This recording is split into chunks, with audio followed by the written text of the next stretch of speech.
When I was a little girl, I was obsessed with YouTube. I spent all day watching videos, and when I was probably 7 through 10, all I wanted to do was make videos.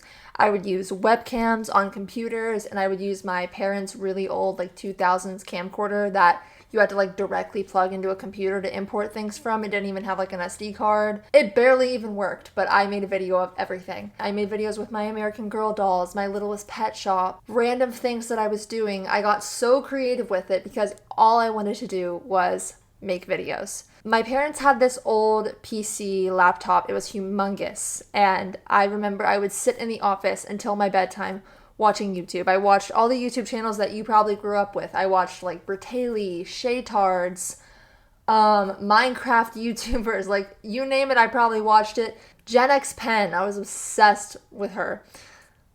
And one day I found the Sax channels. The Sax channels were a group of channels that the premise of was basically the first word in every single one of them was seven. There would be 7 girls, one for each day of the week, and they would all do this collaboration channel together. There was a bunch of them. There was 7SuperGirls, 7 Awesome Kids, 7 Twinkling Tweens, 7 Gymnastics Girls, and I remember I came across them and I watched them religiously. When I was a little girl, I never fit in. I was very shy, very anxious. I had one friend my entire childhood. I got bullied relentlessly in school. I just like never fit in. Not to sound like I'm a weirdo, I don't fit in. When I would watch these videos, I thought to myself so bad, I just want to do that. Like I want to do this. I want to be one of these girls that people love to watch and like and see and wish they could be friends with. Like I would see these girls and I would be like, oh, I wish I could be their friend. They seem so cool. Specifically, I watched Jenna, ironically, who I shared like my entire time on the channel on 7SuperGirls with. And I remember one day, one of the channels that I watched, it was 7 Twinkling Tweens and 7 Perfect Angels. Both were, they had an opening and they were holding auditions. And I remember I went to my mom and I begged her. I said, can I please audition for this? She had no idea what it was. No idea what I was talking about. Quick sidetrack. I did not have a lot of parental control on my internet access. I don't really fault my parents for this because it was like early days internet, like before I feel like society really knew how dangerous the internet could be. And I mean, my parents knew what I was doing and what I was watching, but I probably shouldn't have even been on the internet, but like, it was like 2010. I feel like it just wasn't as like common knowledge now not to let your children on the internet for reasons like this video I'm making right now. I remember I saw that 7 Twinkling Tweens and 7 Perfect Angels were holding auditions. I begged my mom. She was like blindsided because I was not the one you would expect to want to do something like this. But she wanted to support my dreams, so she allowed me to do it. And we got our crappy camera. And I remember you had to send the audition through Hightail, which is like a video sending service. I don't even know how to explain it. It's like Dropbox. And basically the way the audition process worked is you sent in this audition and then you got a callback. And then from that callback, you would basically find out whether or not you made it. I don't remember if there was a theme for the audition. It was so long ago, but you have to remember, like, I'm going to have to remember some of these things as well because I'm 24. So I was 10, 14 years ago. I remember for my video, I did a fashion show. And it was so funny because we did not know how to edit. We did not know how to do anything. So my mom held the camera and an iPad and she played some royalty-free fashion show music. And I like walked to it and it was just that. Like, that was the audition. It was terrible. And somehow I got a call back. I was so excited. I got an email that was like, you've been called back for like a position on 7 Perfect Angels or 7 Twinkling Tweens. La la la la la. Do this. I don't remember if it was the exact theme or if they just said like make another video that shows your personality. I don't remember. But I remember I did a challenge where I think I balanced a cup of water on my head. Looking back, it bothers me so deeply now that everything has happened that I sent in this video of little 10-year-old me in a swimsuit, like with water pouring all over my head. But, you know, we didn't know at the time. So that was probably like not the best choice for a callback, but that's what I did. Because I remember I had seen Jenna do a video where she balanced a cup of water on her head. And to prove that I actually did this wasn't even for the callback. This was a video that I currently have on this channel privated from like 2010 or 11, where I tried to beat Jenna's high score of the challenge, I never uploaded it. Or I think it was up, but like no one saw it because no one knew who I was and it was like on a random channel. Long story short, I got in. I got on 7 Perfect Angels. I think I was the Sunday slot. I'm going to set a few guidelines, like little rules for this video. One, if you know how 7Supergirls ended, you know. Like, it was a whole scandal. It's all over the internet. If you want to know about it, you can look it up. I think that's pretty common knowledge. I'm not going to be speaking on what happened after I left the channel and what happened to end it in much detail because that is not my story. I was not on the channel when this happened. I don't feel comfortable sharing somebody else's story. I also am not going to be talking about other people's experiences. And if I do mention something, I might not say who it's about because, again, not my story to tell. If it's like nothing crazy, I'll say it. But if it's anything that's like I feel is private or I wouldn't want said about me or like aired out by someone other than myself, I will not be saying a name. Hope you can respect that. Ian was the name of the owner. He was a 50-something-year-old man who lived in the UK. When you hear that, it automatically sends up crazy red flags in your brain. I'm aware. It sent them up in us too. We did not know this until obviously after I had already gotten called back and received emails back and was in the process of getting onto the channel. And my mom was like, oh, hell no, because as anybody would when you find out the person running a channel of a bunch of like adolescent girls is a 50-year-old man. Before you go, what the hell? I need you to understand, we had no reason to not trust him for a while. Ian was in his 50s. He lived in the UK. That's kind of all we really knew about him at the start, apart from the fact that he had a daughter. This was pertinent information because this was the whole reason the channel started, or so he claims. I'm going to tell it as I know it. Whether or not everything is true and everything that I was told is true, I don't know. I won't ever know if he lied to me or us in general. He very well could have. But what I was told is he had a daughter and he originally started the channel or the channels. He had one that he had made with his daughter and a couple of her friends. They would make little like skit videos together. There was proof of this from like a very long time before the channel started gaining traction. And there was another woman whenever I started who I'm also not going to name because I don't think she had any involvement in anything bad that happened. I don't know, but I don't think she did. So for the sake of this video, we're going to call her Rue. Okay, that was not her name. Once the channel started to pick up and his daughter, I guess, lost interest in making videos or just didn't do it anymore, Rue started kind of co-managing it with Ian. Rue being on also gave my mom, like my parents, a peace of mind because, okay, there's like a woman involved and his story did track. That is why the channel had started in the first place and then it started to grow and become more successful and he kept it up. And then once his daughter was no longer interested, he auditioned people and made it like a thing. Seemed innocent. He was a dad. Whenever you got onto the channels, you had to do a parental consent video. So you had to sit down with your parent or a guardian and they had to say, hi, like I'm Kaelyn's mom, Melissa, and I approve of her being on the channel. Like I give my permission, whatever. I guess that's probably to cover his ass, but also just to get parental consent. I don't know, whatever. And then you would do like a Skype call where you meet him and the sorts. I'm not gonna like linger too much on this era of it because nothing really happened at this point. Everything started off so innocent. Nothing was a red flag at this point. There was probably a couple things looking back that may have been something to pay attention to, but you guys have to understand, I get a lot of comments that are like, why did you stay? Like, how did your parents let you do this? You guys are looking at it from the outside perspective, okay? You know how it starts, how it goes, how it ends. You know the full story. We only knew how it started and how it was going. We did not know how it was going to end. We had no reason not to trust this man and no reason to add up all these tiny little things that may have been a little bit strange over the years until we really had reason. And all I'm going to say about that right now is that, you know, there's a reason that all of the girls, like the OG girls, left at the same time. Because things did not get weird till way, way later. Like, it's not black and white. And it's easy to say from an outside perspective. And obviously, I know that's what you guys know. And from I would also be like, why did you do it then? Or like, why did your parents let you do it? If I was looking at it from the outside lens, but it was so different when you were on the channel, and I'm gonna try to explain it the best that I can. Pretty quickly, I moved up from 7 Twinkling Tweens to 7 Awesome Kids, and then from 7 Awesome Kids to 7 Supergirls. I think I'd only been on 7 Awesome Kids for like a month before getting the 7 Supergirls email from him. And I remember being so excited. Like, this was the goal. If you were on the channels, you know, like, it was like the channel, the place to be, like the It Girl channel. I felt so special and like wanted. And the thing that's funny about this is, okay, this was weird. And I look back on it and it was definitely really strange. We used to like Skype. All communication on the Sax channels was through Skype. That was like the video chatting thing of that day. That was like the Zoom, the FaceTime, like it was all of it. Everyone was using Skype.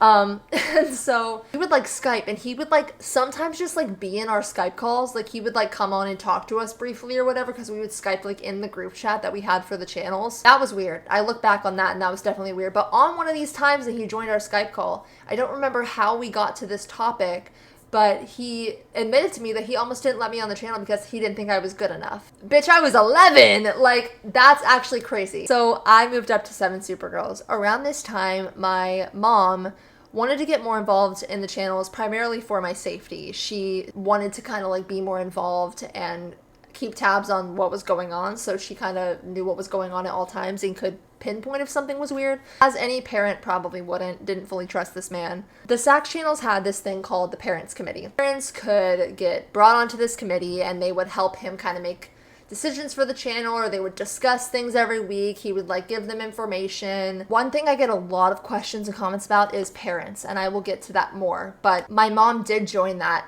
in an attempt to have an idea of more what was going on and get to know this guy better and make sure I was safe, the other girls were safe, etc., etc. This is where things started to change. So I was on 7 Supergirls for a couple years before anything really got weird. At this point on the channel, there were rules. It was like, you know, no winter clothes. He wanted it to look like summer all year round, and us to all like be in the sunshine all the time. And you know, we were supposed to keep our appearances within like the realm of the kind of videos that we were making. And then the channel started to grow and grow and grow and grow. And this is where Ian goes from seemingly innocent to the devil very quickly. I remember when it started picking up, this is so sad, but this is like the first time in my life I've ever felt liked. I felt like wanted. I had never felt like that before. I was like, wow, people actually like me, because people didn't. Like, I just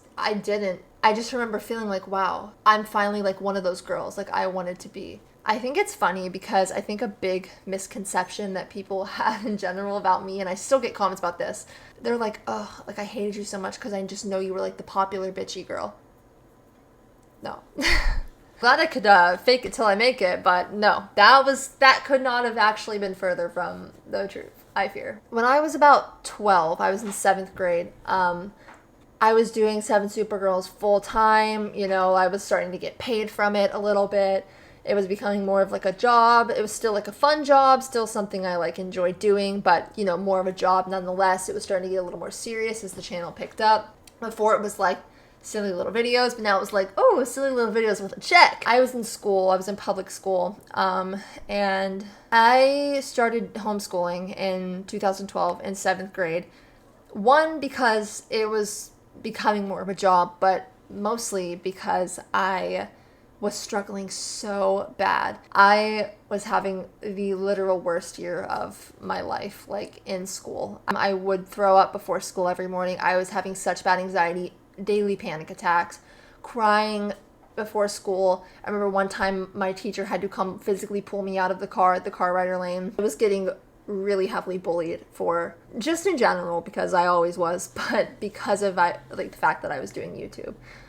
People thought it was embarrassing. They like made fun of me for it. I remember an upperclassman shoved me down the stairs one day, like near the very end of me going to school, shoved me down like the 2-story flight of stairs. So that was fun. Another thing is I don't want pity. Like, you don't have to like comment, I'm so sorry. You can, I don't care, but I don't want pity. I'm so over all of this, for the record. Like, I'm fine. A lot of people are like, I hope you're okay, girl. I'm really okay. Like, I don't feel that I have any remaining quote unquote trauma from it. I mean, it sucks, all of it, but I mean, I'm fine. So that's just something I want to put out there. My mom pulled me out because it was honestly what was best for me, and I don't regret that at all. A lot of people think it was just because of SSG, which did, you know, help me focus on it more, doing online school, but it was more for my own sake. And that's another thing. It's like, you never know what someone's going through, and don't assume that. I got so many comments of people saying they wish they were me. And I used to like read them when I was that age and be like, why would you wish that? Although I felt so lucky that I had 7Supergirls going for me and that I had an overall good life, I also felt so unlucky because I struggled so much. It's just kind of funny because I remember seeing a video recently on TikTok of someone uploading my homeschool routine, and they were like, this spoiled bitch, like, I cannot believe she was homeschooled. Like, every childhood YouTuber was homeschooled. Like, imagine being so rich and blah, blah, blah, blah. And I replied, and I was, like, very appreciative of my life, but I actually was homeschooled because I had, like, a severe anxiety disorder. And they go, this was so funny. They were like, right, because the girl with the giant house and the pool in the backyard has something to be anxious about. I was like, I'm sorry, what? But anyway, that was just a little bit funny. I'm gonna fast forward a little bit. Money started to come to the picture. We started getting paid. He would basically get, you know, the monthly income. It was like ad revenue from the channel, and then he would divvy it up. And you would think that he would do it, you know, equally. Every girl gets an even cut. No. This is where things start to get fucked up, because often he would send us our stats. He would send us statistics of who was doing the best on the channel at that given time, and he would rank us. He would rank 11 through 15-year-olds based on how many views they got, and he would send it to everybody. It's literally like the Dance Moms pyramid. You're number 7.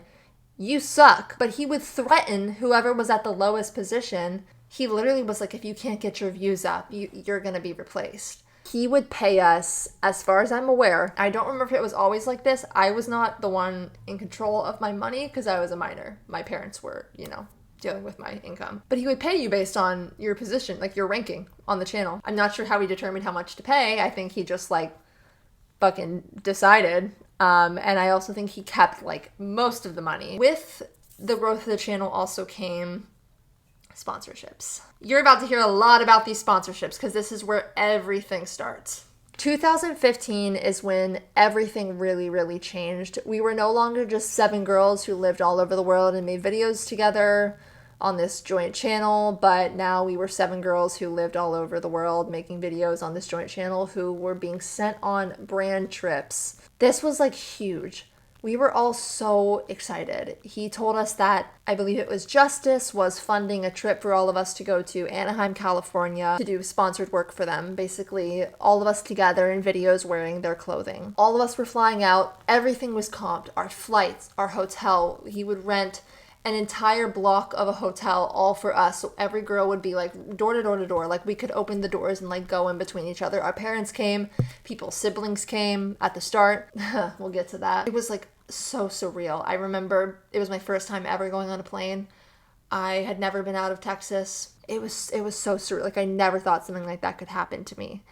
There is a lot of debate between like the girls that were on the channels and I think people who have like heard stories on whether or not the sponsors were ever real. I don't know, but I do believe that the sponsors were real at the beginning. One, it would be shocking if a channel that had amassed 9 million subscribers was not receiving brand deals, because I receive brand deals and I do not have 9 million subscribers. It would be insane to think that, you know, that wasn't happening. I don't think he had a reason at this point to lie about us getting brand deals. And we met with I don't remember what it was, but it was like the vice president of justice or something. We met with him at like a hotel. We had like a meeting with him. This first trip was so much fun.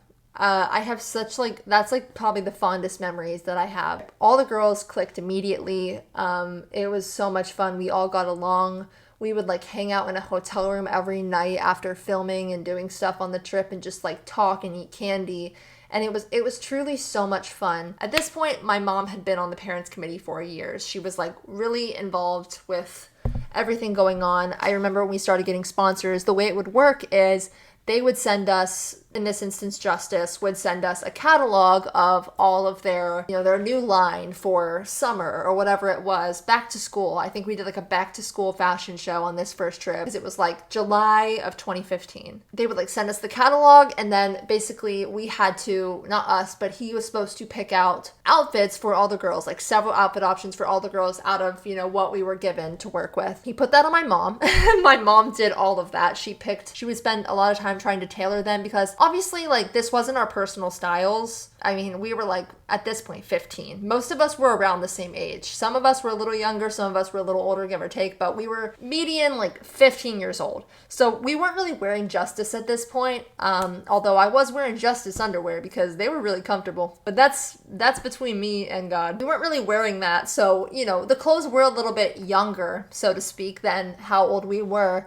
But you wouldn't have really known we were 15 because I don't even feel like any of us really looked 15, and we tried to not look 15. My mom spent hours like picking out these outfits and tailoring them so they would like best, as well as she could, look like something that would actually be each girl's style and that they would be comfortable in. This trip, we rented out a mansion to film in for the week. I had never seen a mansion like that before. It had like a giant pool, like lagoon that we were doing a mermaid sponsorship in. Oh my God, like beautiful views of the mountains.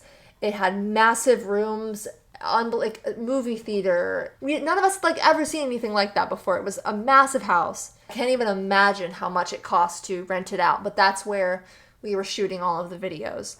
Who shot the videos? This is something that people get confused about a lot, because I've seen comments that are like, I thought it was like their moms filming the videos. It was when we were by ourselves. So when we were at home by ourselves, we were the ones filming the videos. My mom filmed every video for me. I think most people's moms filmed for them. I don't know. Maybe they had a friend or a sibling do it. I know most of us, our parents were the ones filming us at home. But when we would go on these trips, he was the one filming us. Except for a while, he had my mom filming us. But I'm going to get to all of that in a second. We go to this mansion. We are so excited. All of us are vlogging. I specifically remember we all had our phones and cameras out. We were so excited to be there. We were going to like make little vlogs and upload them on our own personal channels, which we all had. And now? I'm so excited to see it. I want to like jump in. Oh my gosh. This is so really? I mean, the view. Oh my God, the view. Hold on. We were like constantly filming everything we saw. We were filming outside, the beautiful views. We were like, oh my God, look at this pool. Holy, like this is so cool. After days of vlogging everything, he decides to inform us that we cannot post it anywhere. I think he maybe blamed it on the sponsor, which you're going to see is a big theme here. He maybe blamed it on the sponsor. He got to a point that we were not allowed to upload anything on our personal, nothing on our personal channels. And if we did, we would get punished. I remember the first day of that trip, I was walking in the hallway of the hotel. I had not met anybody yet. I think Jazzy and I were like the first people to get there because I think we might have been on the same flight. If I remember correctly, Jazzy and I lived like an hour from each other, but we had never met, which is ironic. We met up like in the airport, and then we got to our hotel and everything and went our separate ways, got in our rooms to get situated and stuff. And I remember I was walking in the hallway with my mom. I don't know where we were going, but I ran into him for the first time. It was so awkward. He was a very awkward man. I don't know how else to describe him. I'll give you a little visual of what he looked like. He was probably my height now, probably like 5'10", balding, big like bald patch in the middle of his head, and gray hair that always looked really greasy. I'm not even being mean about this. Actually, I am. I don't actually give a shit. He was disgusting. He had greasy hair. He wore thin frame glasses. Old looking British man. Always had a blue button up on with crazy pit stains and like dress pants or jeans. He was like twitchy. I don't know how else to describe him, but like twitchy, like not like he had like a twitch, like just like fidgety. He was very fidgety and like always like seemed really nervous. Maybe it's because he like had ulterior motives and he was trying to, I don't know. He smelled horrible. Ask any of the girls, this man stunk, you guys. Like onions, cigarettes. He always had a cigarette in his mouth. Onions, cigarettes, and cheese. His pants were always super baggy in the butt, and all the girls, at some point, as we went on more and more and more of these trips, we started calling him Baggy. And that was our code word to talk about him behind his back when he was there, is we would say Baggy this, Baggy that. Like, whatever we were saying, we would replace his name with Baggy. And I think he caught on at one point, so we started calling him Maggie, because it rhymed with baggy. On these trips, we had videos planned out for us that were written by a scriptwriter. He hired some scriptwriter to write these skits for us. There was like one that was like SevenSuperGirls Saves the World, and like, I don't know, some park prank that got played on me. I don't even remember. We were filming at like a public park. Every night on these trips, we would have to have a group meeting. It would be like where we discussed what we're doing tomorrow, and he basically would like tell us everything we did wrong that day. And it would be in his room, which was really sketch and strange, but I think one of our moms came with us. I don't really remember. Maybe my mom. This Anaheim trip is probably like the first time that something weird happened. Something that we couldn't really prove. On this trip, he rented out a yacht. We had a swimsuit sponsorship with Roxy. It's like a surfwear company. I actually like wore their clothes in real life, so I was pretty excited about this one. Or I had in the past. I had never been on a boat. This was crazy. I remember we went on this yacht. We were all so excited. We were still vlogging at this point because this was before he told us that we weren't allowed to post any of the vlog anywhere. We were on this yacht in these swimsuits, and I'm going to be honest, the thing that bothers me most is knowing that this was on the internet, and you have to also think about the fact that we were kids, like we were teenagers, so we weren't thinking, there was a point that I thought it, but at this time I was like, oh my god, we're going on a yacht, we get to like wear cute swimsuits, whatever, like we're teenagers, we're not thinking of the implications of wearing these pretty small like triangle bikinis on the internet for probably like 2-3 million people to watch. I don't even remember what the premise of the video was. I don't think it was a skit. I think it was just like fun footage, you know, of us like playing on the yacht. I remember at this point all the parents were coming to all the shoots that we would do. All the moms were there when we were shooting at the park. All the moms were there. I remember he kept yelling at them because they kept getting in the background of shots, and it was like really pissing him off. We would go to the house, all the moms would come. They'd have to like go hide in a room though, because again, he'd get pissed if they were in the shots. This yacht obviously had limited space. We were all going on it. He had to go on it. So he didn't want all the moms to come. My mom agreed to come because she was worried about it. She came on this boat with us, and my poor mother was so seasick, like incredibly seasick. She was like having to lay at the top with like those pressure point things and like motion sick. I don't even remember, but she was like dying. But meanwhile, we were all filming and yada yada yada. This was the first moment. This was the first red flag. This was the first time I ever genuinely felt uncomfortable by him. I remember Jenna and I were inside of the little interior house part of the yacht. When you would go inside, there was like couches and all these windows that like looked out at the boat deck. We were just sitting in there. We were not being filmed or anything at that point. I don't remember what we were doing, but we were like walking around and talking and just like hanging out. All of a sudden, Jenna's like, oh my god, what just happened? And I don't remember exactly what she said, but she like whispered it to me, and I was like, what? She like told me to look over, and he was walking by the windows with his camera filming out these windows. The way it was built, like the windows sat low, so if you looked in them, you were seeing like our torso and our butt, basically. Like, I don't know how to explain it, but the way the windows sat, it like our heads weren't in it, like you wouldn't have been able to see our full body. It was like probably like, I don't know, here down. She like points over at the window. She's like, he's filming our butts, like pay attention. And I'm like looking, and I don't see him, and then he comes around by the next window, and he's like filming in the window, filming what I can only imagine is our butts. She got like super freaked out. I couldn't even like tell my mom because she was like dying from motion sickness. I can't remember if she told her mom, and we started to reason with ourselves and be like, okay, he was probably just trying to get like fun little footage, and you know, that's all he could like, maybe he was just testing the camera. Like, we started to make excuses because we didn't think that could have possibly been what was happening. But now I fully believe that it was. Apart from that, I don't think anything else really notable happened on this trip. We had our first ever meet and greet, which was so exciting. We were all super nervous, but super excited. I remember one thing that was really weird is he was acting like we were fucking celebrities. Like, he was, like, making us walk in a single file line behind him throughout the hotel we were staying at, because the hotels that we would stay at would also be where we held our meet and greets, which is stupid. I don't know why you would do that. But the meet and greets would happen at the convention center of the hotel we were staying at. So, like, everyone knew we were staying there, so this was, like, his own fault. But he would make us walk in a single file line and, like, have our moms, like, standing all around us. And he was like, you're high profile. You're like high profile celebrities and you cannot be like walking around alone and you have to be like really careful. And if a fan comes up to you, you have to ignore them. What?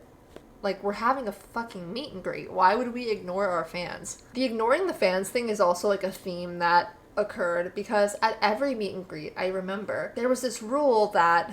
So the way the meet and greets worked is it would start off, everyone would be in a room. So like there would be a big like conference room where we would be up at like a long table on a stage. We would answer questions. So there'd be like a list of pre-made questions and then we would open the questions to the audience where they could ask us whatever we wanted. And then after that went on for like 30 minutes to an hour, I can't even remember, we would go in the other room and people would line up to meet us and take a picture with us. His rule was that we were not allowed to take individual photos with any of the fans. They could only take the group picture and they could either take it themselves or there was a photographer there. And then you got handed a packet that had like all of our autographs and some little like SevenSuperGirls swag. Like it was like lip balm and like a pen or some shit. He would scream at us if we took a photo with a fan. I remember girls would come up to me and be like, you're my favorite, like I love you so much, I watch you every week, can I please take like a selfie with you?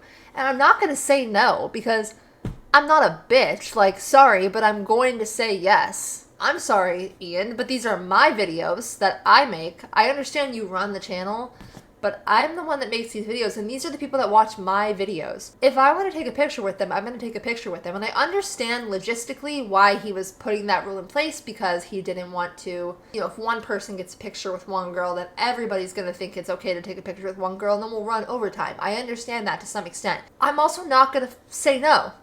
So, like, get over it. I don't know what to say. Like, I'm not going to say no, so get over it. He would get so mad. We would take like a break and he would pull whoever it was that pissed him off back there and go off. He'd pull my mom back there and he was like, you can't be taking pictures. He also had like a thick British accent, so that just made everything a little bit worse. He was like, you can't be taking pictures with people. It holds up the whole line. I've told you this multiple times. Blah, blah, blah. We did not gaff because my mom, when he started making us turn them down, the girls would start crying. They would get so upset. I felt so bad. My mom would go find them and their mom before they left and hide them. And then once we were done, bring me over and I would hang out with them and take pictures with them. Like once we were finished with all the meet and greet stuff. Melissa had these people's backs, let me tell you.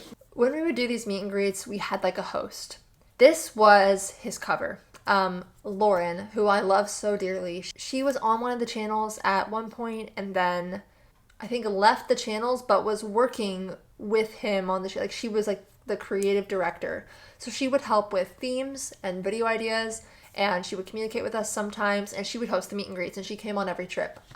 She was like our big sister. Like we all loved Lauren. She's such a sweet person and she would host the meet and greets and he would have us basically lie and cover and say that Lauren was like the channel director, which everyone took as the channel manager. This is a question I get all the time. They're like, I thought it was that girl that blah, blah, blah, blah, blah. I thought it was Lauren that managed the channels. He, I think, wanted us to say that because he didn't want people to know that it was him. And that is sketchy looking back on it because why? If he had nothing to hide, why wasn't he okay with being known? At some point, this still makes me so angry. He like completely cut Lauren out for, from what I recall, zero reason, which is super in character for him. Got super controlling. He didn't want her to be on any of the trips. He didn't want her to be hosting anything. He had someone else host it. I don't remember if she did something that pissed him off, which wouldn't have even been her fault because he would turn on you so quick. You would be his favorite and then he would absolutely hate your guts like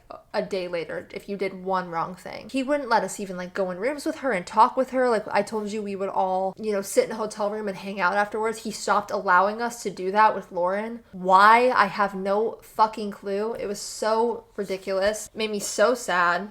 Once the channel had gotten really big, he like really leaned into the ranking girls. He would actively pit us against each other. He would tell us all the time, all of you are replaceable. He said, I don't care about any of you. The viewers won't care if you're gone. You are all replaceable. If you don't get enough views or you don't comply with the rules, you're gone. He just constantly told us how replaceable we all were. Sometimes girls from other channels would fly out just to like come to the meet and greet and experience it. Or he would fly them out sometimes. And I remember there was a time that a bunch of girls from, I think, Seven Perfect Angels and like a couple other channels were there. Came up to all of us, all the Seven Supergirls, because we were standing in a line waiting on like the meet and greet to start. And he like pointed to some of the other girls and he was like, just remember, like that could be your replacement. Like she's just as like pretty as you, just as good as you. Like she can take your place any second. So like act right. Like what the fuck? So weird. If my views one week were a little bit less than they were, or someone else on the channel got higher views on me, he would rub it in my face. He would email me or my mom or message us on Skype and be like, so-and-so's catching up to you. You better like pick up the slack. You better do better. The thing was, I never cared about being number one. I never cared. It never mattered to me. When I say number one, let me also say this. I don't feel like I was number one. I was the profile picture and I got a lot of views on my videos. This constituted him to calling me the number one girl on the channel. Along with the ranking system that he would email us with and torture us with, he also ranked the channel. So when you would go on the Seven Supergirls page, logically you would think you would go on there and all of the videos would be in order of the day of the week. So the first girl would have been Emily, then Jazzy, then me, then Jenna. It used to be. And then he made it into a tier ranking of our viewers, basically, or our popularity. It's actually so stupid. And then I hated it. Like, I hated that I was the one getting a lot of views because this is something that no one ever knew.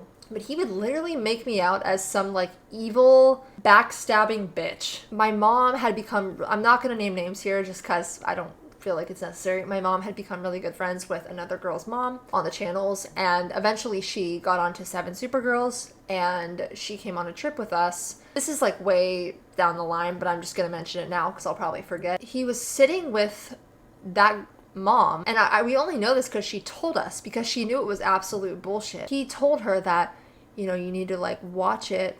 You need to like watch it with some of the girls and their moms on the channel because they don't want anything but money and popularity. Like you need to like be careful who you befriend because they will do anything to stab you in the back to keep their number one spots. And she like asked if it was us that he was talking about, and he was like, I wasn't gonna say it, or something along the lines of that. What the fuck? You guys, I have no way to prove that I never gave a shit about that, but I genuinely like never gave a shit about that. I never thought that I was the best on the channel. I looked at the other girls' videos and I thought to myself, I would watch Jazzy and Catherine Rachel's videos and think, I wish I could be that funny. Like, I wish I could be that creative. I never felt like I deserved that number one spot. And I'm putting it in quotations because it's so stupid, and I literally do not feel like there was any, to me, there was no ranking. There was no, oh, I'm number one. It's so stupid because we were children and there was literally no reason to be fucking ranking us. Why? Like, why is it a competition? Who cares if someone gets 5 million views one week and 200 the next week? Who cares? Different videos are going to perform differently. It doesn't mean that someone is more liked than the others. It doesn't mean that someone doesn't deserve to be in that spot because they didn't get as many views. Like, why are you threatening us with what ranking we're in on the channel? Because that literally just does not matter. And I remember it made me so angry when I heard that he said that about my mom and I, because genuinely, like, that was never either of our thought process behind it. And I hope so badly that all of the other girls know that. As things started to progress, in came the rules. These rules built up. It was like a domino effect. It would start off, we would have a new rule implemented. At one point, it was just, you know, like I said, summer clothes, which was so dumb because it was also summer clothes even in the winter, and some of the girls lived in places it snowed. I think the first rule that I remember was no makeup. It started off as minimal makeup. You were only allowed to wear very natural makeup, and then at some point it turned into no makeup at all. And then it turned into, if you are caught wearing makeup, you will be punished. He would threaten us so much. So much. I'm assuming all the other girls had the same experience. He would threaten me so much, so much. I was told that if I wore makeup, it would be over. He said, I will never provide you with an opportunity again. I will make sure none of the sponsors ever work with you again. You will like lose your spot on the channel. If like, it was like all of these open-ended threats of like losing everything I had worked so hard for. On one of the trips when he had first started to implement this no makeup rule, he had left it very open-ended. This is something that he would do. And this is why when I used to make story times about him, I would call him the riddle man. Well, people in the comments came up with that. And I kind of stuck with it because it's like a perfect name for Ian. Like he would like almost speak in code. He would say shit to you and you would like think you knew what he meant, but then he would turn on you and like gaslight you into thinking that you were doing something wrong even though he told you it was okay. If you did something wrong, you couldn't make up for it. And he would tell you, the train has left the station. Like, you missed your train. Like, this was it for you. So dumb. And he said all kinds of, like, weird cryptic shit like that all of the time. So the clothes we wore at the meet and greets were sponsored clothing. It was for the brand. I'm not really sure why we had to wear them at the meet and greet, but he claims the sponsors wanted that. Again, have no idea if that's true. He would tell us that he prefers no makeup. Okay, that leaves it open-ended. So he prefers it, but you don't have to do it. That's what prefers mean. It's a preference. He would rather you not wear it, but if you do, it's fine, right? He would leave the choice to us. But I remember a couple girls showed up with makeup on. Nothing crazy. Like a little bit of concealer, like covering a pimple or under eye bags, and maybe a little mascara. He like would pull them aside and be like, are you wearing makeup? And they'd be like, just like a little bit. And he would tell them that if they don't go wipe it off their face right now, they were not allowed to be in any of the pictures or any of the content.